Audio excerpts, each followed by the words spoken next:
Ladies and gentlemen, welcome once again to the Duval Dive. Of course, I am Kyle Nash, the student of the game of Fans First Sports Network, the latest in the series of mailbag questions we have from all of you in the Duval Dive. We're starting to break a little bit out of the draft territory, a little bit more roster management pieces. And of course, because these questions are specific to defensive backs, you know, someone in particular is very excited to be in on this. He's none other than my personal champion, Travis D. Holmes, Big Cat Country. Welcome into the DB episode, sir. Feels like my birthday, bro. Hey, listen, here's the thing. It's your birthday, but these particular issues are to deal with departures, if you will. There's a touch of mourning on the Duuval's roster keep amongst DBs. Their people are gone, maybe not forgotten, and not necessarily remembered fondly with the tone of some of these questions that we have here. But hey, listen, Duuval, we here for the good and the bad, and we'll nurse you back to health, or maybe we'll give you tough love, depending on what we see in these questions. But let's go ahead and get off the ground. Brian on Facebook comes in response to our call for mailbag questions. He asks, what players available do they, the Jaguars, feel confident about taking a look at to fill the void of Cisco and the lackluster play for our safeties last year? So first of all, a lot of shots fired by Brian on that one. And I don't know that it's just necessarily the players that were the problem. We've discussed it at length here on the Duval Dive about the change in scheme, about the rotation, about injuries in general in that room being problematic. And Monteric Brown, Busta Brown, had a lot of good plays, I think, and was still like burned, as was the rest of the DB core, because of the situations they faced. You had a rookie, you had some other guys who were playing more than they thought. There were all sorts of stuff going on. But enough excuse making. Travis D. Holmes, how do you rebuild this defensive back core?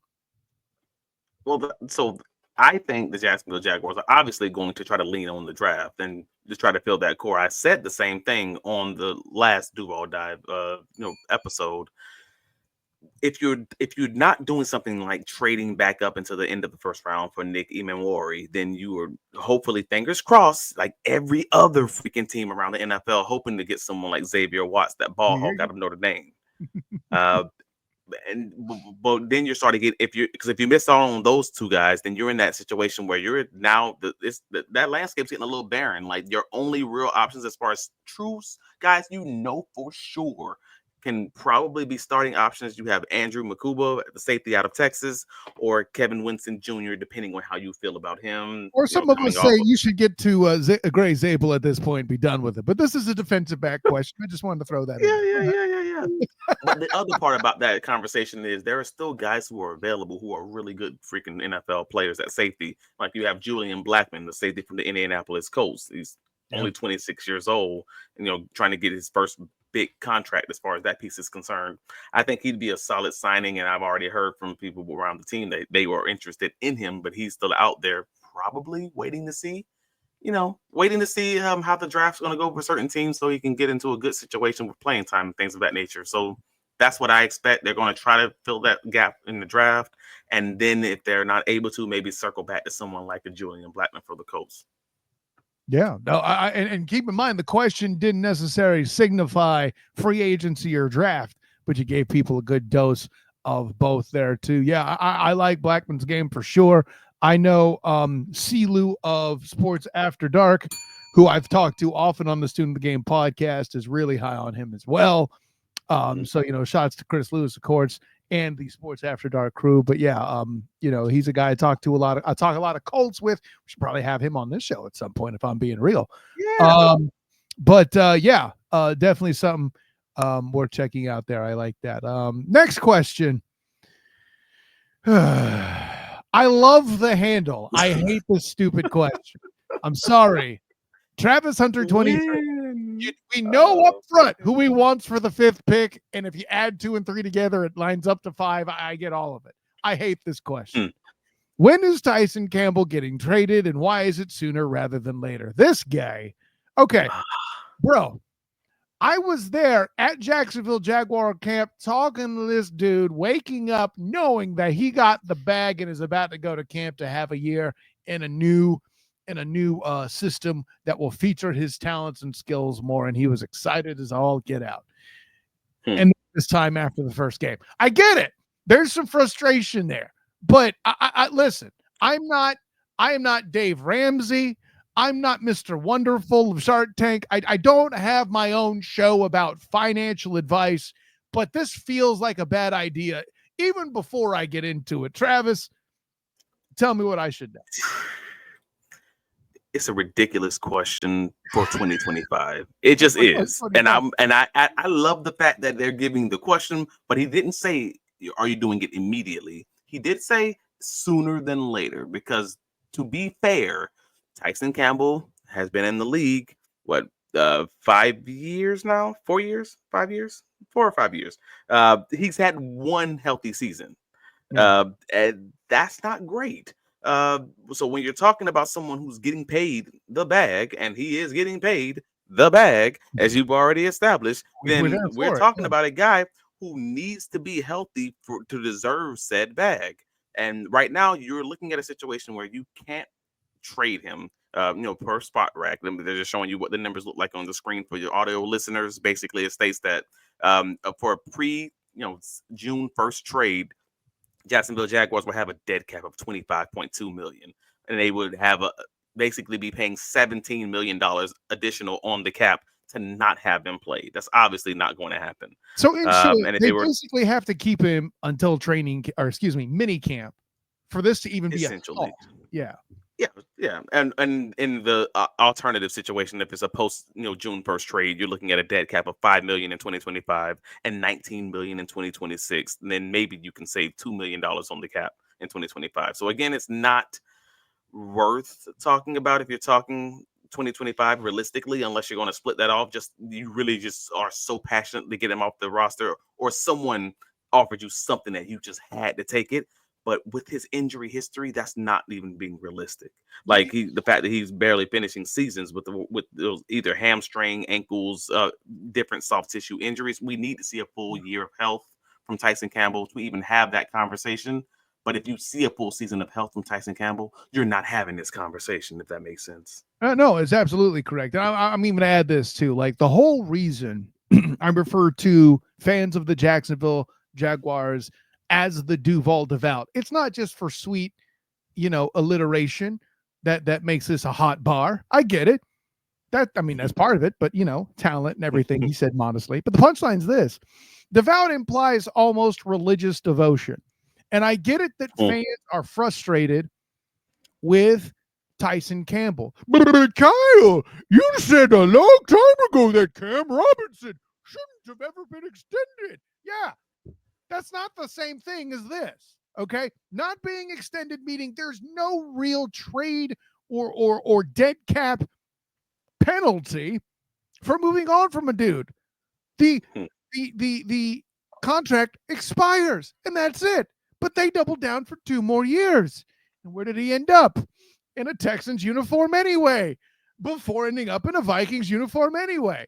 The way this is different is nobody is signing up for the same level of missing play time. And the bottom line is this, Travis: it's a lot harder to find dudes that can play good left tackle than it is to play corner at Tyson Campbell's level. I'm not here to say he's a bad corner, but he's certainly not a shutdown.